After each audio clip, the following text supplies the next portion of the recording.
ഇന്നത്തെ യൂത്ത് അല്ലെങ്കിൽ ജെൻസി പിള്ളേർ അവരുടെ ബ്യൂട്ടി പ്രോഡക്ട്സ് തിരഞ്ഞെടുക്കുന്നത് എങ്ങനെയാണ്? ഇൻസ്റ്റാഗ്രാം നോക്കിയിട്ടാണ്. ഇൻസ്റ്റാഗ്രാമില് പല സോഷ്യൽ ഇൻഫ്ലുവൻസേഴ്സും ഈ ബ്യൂട്ടി പ്രോഡക്ട്സിനെ മാർക്കറ്റ് ചെയ്യുന്ന അവർ പറയുന്നതും കേട്ടിട്ടായിരിക്കും പല കുട്ടികളും തിരഞ്ഞെടുക്കുന്നത്. മാത്രമല്ല ഇന്ന് പല ബ്യൂട്ടി പാർലറുകളും കുട്ടികൾ ചെന്ന് വീഴുന്നത് ഓഫറുകൾ കണ്ടിട്ടാണ്.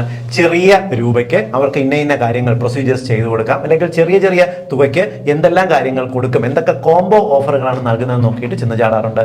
എന്നാൽ ബ്യൂട്ടി പ്രോഡക്ട്സ് തിരഞ്ഞെടുക്കുന്നതിനും ഇത്തരത്തിലുള്ള ഓഫറുകളുടെ പുറകെ പോകുമ്പോഴും നിങ്ങൾ അറിയുന്നില്ല, ക്വാളിറ്റി കുറഞ്ഞ ഈ സൗന്ദര്യവർദ്ധക വസ്തുക്കൾക്കകത്ത് ഉയർന്ന തോതിലുള്ള ഹെവി മെറ്റൽസ്, പ്രത്യേകിച്ച് മെർക്കുറിയുടെ കണ്ടന്റ് വളരെ ഉയർന്ന അളവിൽ അടങ്ങിയിട്ടുണ്ട് എന്ന് കണ്ടെത്തിയിട്ടുണ്ട്.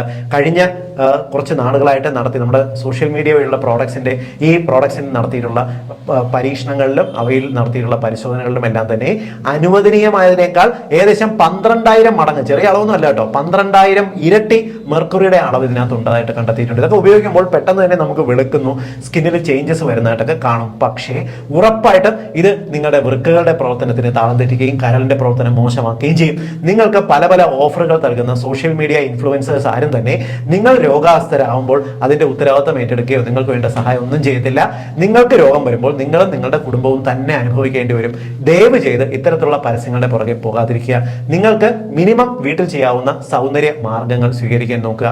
മിനിമം ബ്യൂട്ടി പ്രോഡക്ട്സ് ഉപയോഗിക്കാനായിട്ട് നോക്കുക. ശരിക്കും വെള്ളം കുടിക്കുക, പച്ചക്കറികളും ഇലക്കറികളും കഴിക്കുക, രാത്രി കിടന്നുറങ്ങാൻ നോക്കുക. നിങ്ങളുടെ മുഖം നല്ല ഭംഗിയായിരിക്കും. ശരിയായിട്ട് വ്യായാമം ചെയ്യുക, ചെറുപ്പം നിലനിർത്താൻ സഹായിക്കും. ഇത് എല്ലാ ന്യൂജൻ കുട്ടികളുടെയും അറിവിലേക്കായിട്ട് ഒന്ന് ഷെയർ ചെയ്തോളൂ കേട്ടോ. അവർക്ക് ഉപകാരം മാത്രമേ ഉണ്ടാവത്തുള്ളൂ.